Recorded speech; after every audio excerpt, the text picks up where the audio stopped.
Hello guys and welcome to my channel. In this video, I'll be explaining to you the travel document requirements for Philippine Airlines passengers going to Cebu. Kasali dito ang Cebu Province, Cebu City, Mandaue City, and Lapu-Lapu City. Updated to this March 2021, so please watch the whole video for you to know the requirements. Unahin natin ang Mandaue City. Ano ba ang mga requirements? So for tourists and for people who are doing non-essential travel, ito ang mga requirements na dapat niyong ihanda. Valid ID, confirmed hotel booking, and travel itinerary. If you are traveling to Mandaue City as a returning overseas Filipino, these are the requirements that you need to prepare. Negative RT-PCR result, quarantine certification issued by the DOH Bureau of Quarantine, and valid ID. For locally stranded individuals traveling to Mandaue City, these are the travel document requirements. Valid ID, certificate of barangay residency, and complete address in Mandaue City. So I think that a certificate of barangay residency is proof that you really are a resident of that barangay, no? So you have to request this prior to your flight. So you have to request from your barangay, no, kung saan ka nakatira, ang certificate of residency. We are still in Mandaue City, and if you are a private APOR, okay, if you are a private APOR, you need to provide a certificate of employment, work or travel order, company ID, and travel itinerary. Mandaue City pa rin, but this time this is for a government APOR.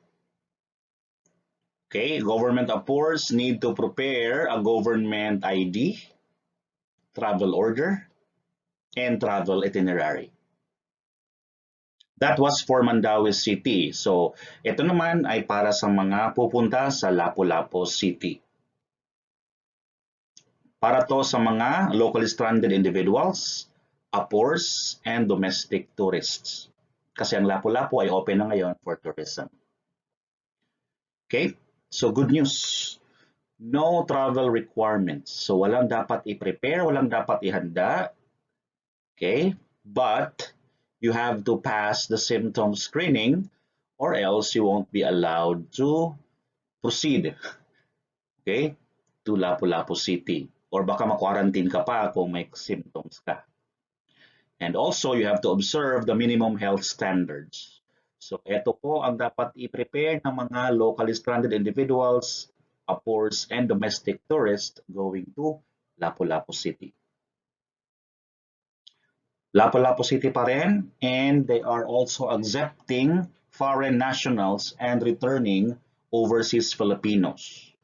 So if you are such, then you need to prepare a booked accommodation for at least 6 nights in an accredited hotel, and you should undergo an RT-PCR test at the hotel or facility on the 6th day from the date of arrival. So these are the requirements for foreign nationals and returning overseas Filipinos going to Lapu-Lapu City. Pumunta naman tayo sa Cebu Province. Okay, so kung papunta ka sa Cebu Province and ikaw ay isang tourist or you are going to Cebu Province for a non-essential travel, ito naman ang mga dapat mong i-prepare. A valid medical certificate, a proof of pre-booking at a resort or hotel establishment where you will stay during the duration of visit, and you have to pass the symptoms checking. Those are the only requirements needed for Cebu Province pag ikaw ay isang tourist. Cebu Province pa rin, and if you are an APOR, okay, these are the documents you need to prepare.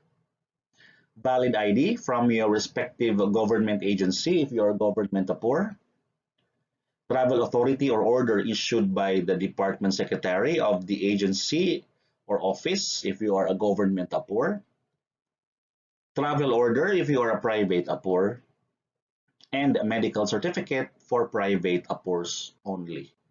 So these are the requirements for APORs going to Cebu Province.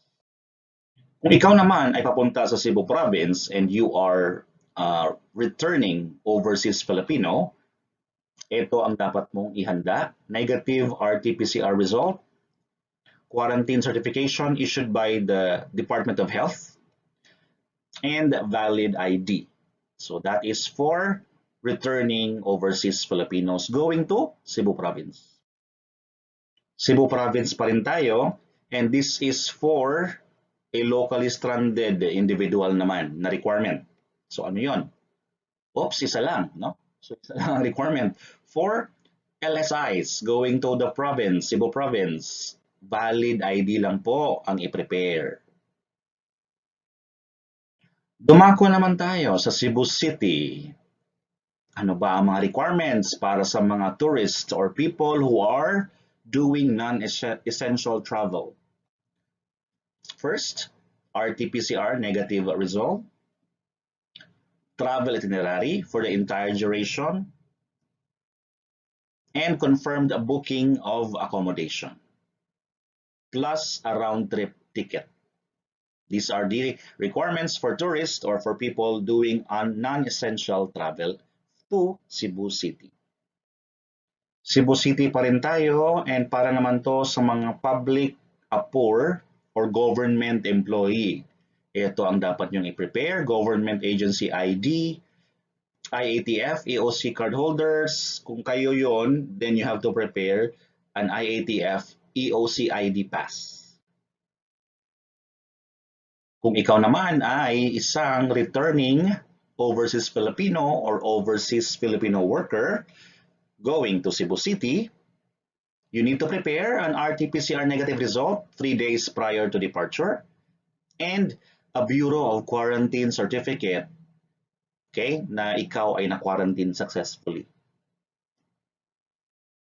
And yun po ang mga requirements from Philippine Airlines for all passengers going to Cebu, whether it's Cebu Province, Cebu City, Mandaue City, and Lapu-Lapu City. Please don't forget to subscribe to my channel for more updates on important announcements and travel advisories. Don't forget also to hit the like button and hit the notification bell so that you won't miss any updates. Thank you so much for watching, and thank you so much for all your support.